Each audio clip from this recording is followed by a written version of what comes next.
From Fox News, fourth arrest announced as investigation into violent Cincinnati Brawl continues. On July 26, a brutal fight near Elm and 4th Streets went viral, showing a mob attacking two people, including a woman knocked unconscious. Dominique Kittle, the fourth suspect, was arrested and faces charges of aggravated rioting and assault with a $150,000 bond. Mayor Abdel Pervel vowed to hold all responsible accountable, but Senator Bernie Moreno criticized the city's response, citing a police shortage. Police Chief Teresa Thiye called out bystanders for not calling 911 as the FBI now investigates this shocking incident. From CNN, truck located in search for suspect in killing of 4 people at a Montana bar, investigators say.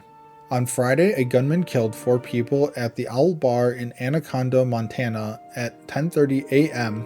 Authorities found the suspect's white Ford F-150, but Michael Paul Brown, considered armed and dangerous, remains at large.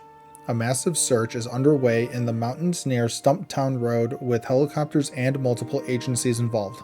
Governor Gianforte is praying for the victims as the community reels from this tragedy. The suspect is still out there.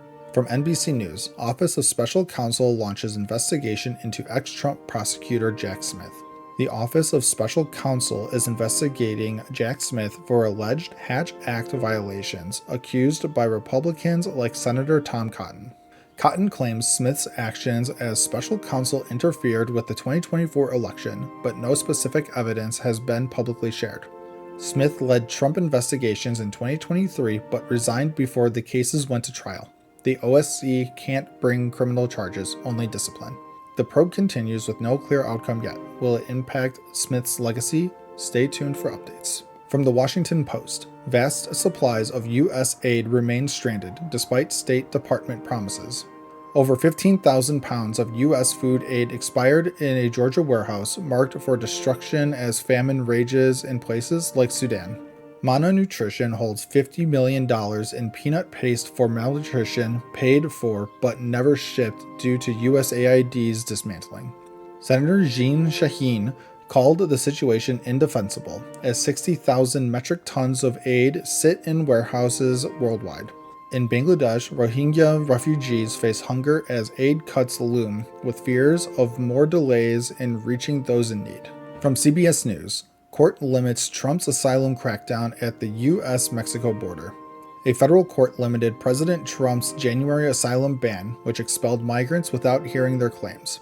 The D.C. Circuit ruled the ban can't block migrants from seeking mandatory protections against persecution or torture. The ruling applies to asylum seekers already in the U.S., narrowing a prior decision that struck down the ban entirely.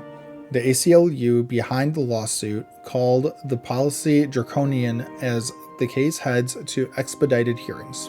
From the Post-Millennial, Chris Wray referred to DOJ for misleading lawmakers on memo claiming traditional Catholics were domestic extremists.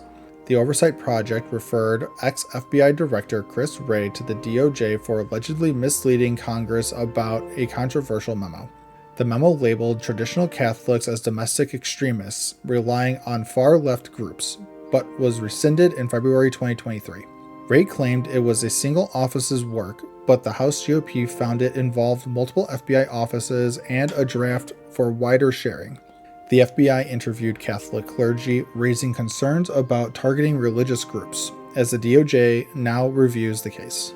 And as always, thank you for the like, comment, and subscription.